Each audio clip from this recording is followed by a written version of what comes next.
I've made a terrible mistake. I've killed my cast iron.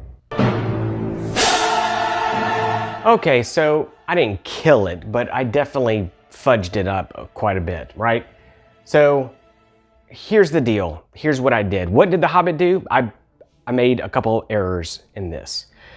Number one, when I purchased this cast iron, it was pre-seasoned, which when I looked at it, I was like, that's actually a pretty good season. I left it on there. I didn't do anything. I didn't try to season anymore. I just started cooking. That was error number one. I should have started laying down new seasons in terms of my own coatings and everything. Number two, what led me to this catastrophic event was this pan wasn't cooled off enough before I put water in it.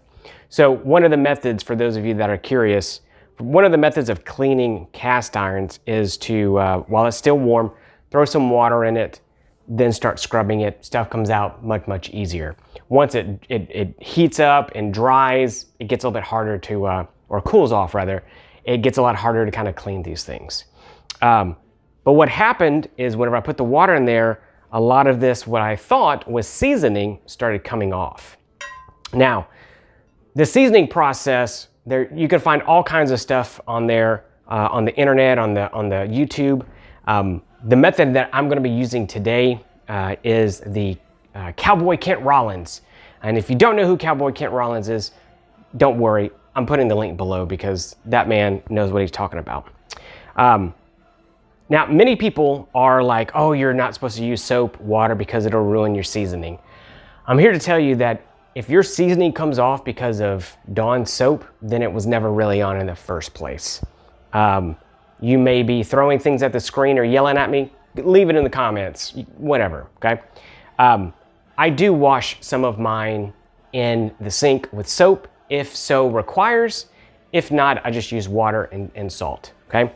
But you always, always, always dry it off and season it. Well, in my cooking, I did create a nice little layer here, okay, that nice carbonization, but it wasn't attached good enough.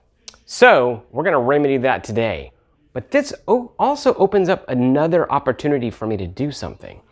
Many of these cheaper, I won't say cheaper, lower cost cast irons don't have a very fine finish. Now, if you're thinking, oh, a finer finish means that things will stick less. Yeah, to a point. I've done some really interesting reading and watched some videos where people compared.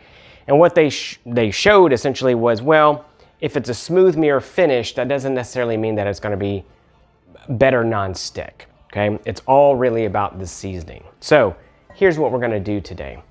I'm gonna take this down and sand it.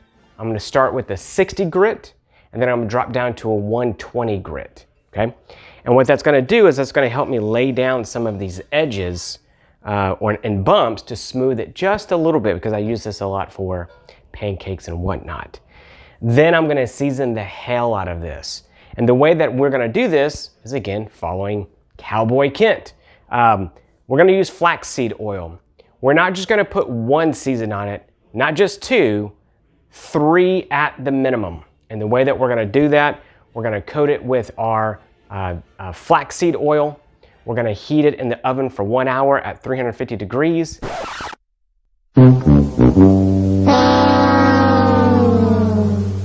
And then let it come to a cool. And then the next day, we're gonna do it again. And the day after that, we're gonna do it again. Hell, I might even put 4 seasons on here. And that's what we're gonna do. So hopefully, once that is all said and done, this will be a nice, well-seasoned pan that I can use for my eggs and for my pancakes.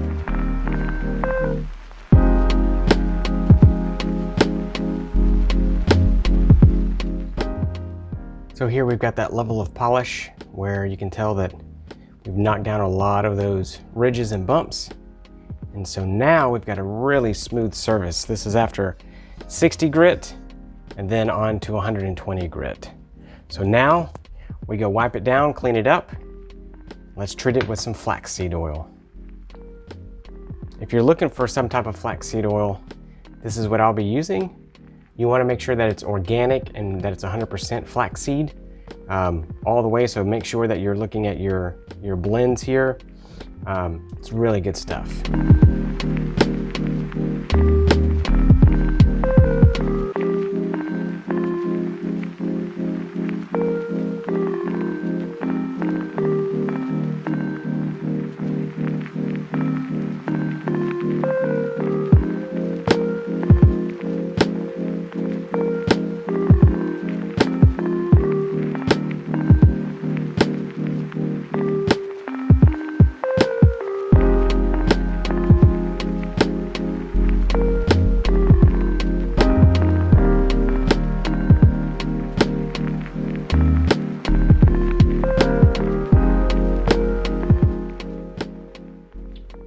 All right, update. How did it turn out? It turned out pretty awesome. I did want to give you a little bit of an update though, as to how this has worked out. So since I made that first part of the video, I wanted to wait, use it, see how it turned out, and then report back to you. Because I did change something in there that I didn't show on camera that I did later on. So let me tell you about it. Turned out great, by the way. I've already cooked on it a couple times. Perfect, okay?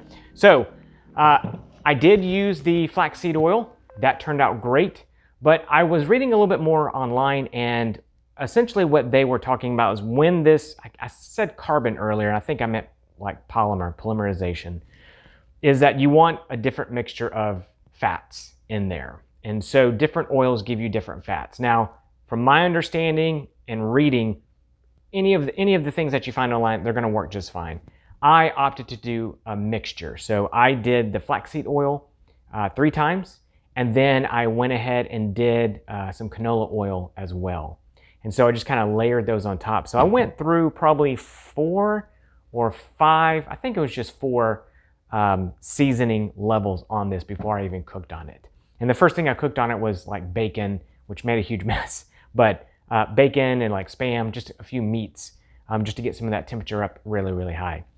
And then I made a couple of pancakes and stuff. So everything turned out great. So I wanted to just kind of inform you that maybe the flaxseed oil is gonna work for you and might be all that you need. And I'm sure everyone's had success with it. I opted to do a couple of different layers of different oils so that whenever you get that binding, there's kind of some cross sections in there. So hopefully this will last a lot longer.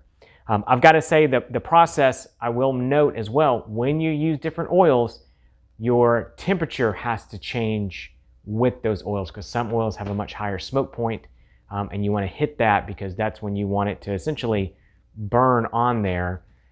You want them to reach that temperature. So check online. There's tons of charts based on whatever oil you have, but man, this turned out awesome. I'm super excited to use it. So use a couple of different oils, and your mileage may get a lot more than just one. So cook on it too. Use all kinds of fats and stuff. So I'm excited. The bacon grease also helped. So cook some bacon on there as well. All right, everyone. Thanks again for joining me, and we'll catch you next time.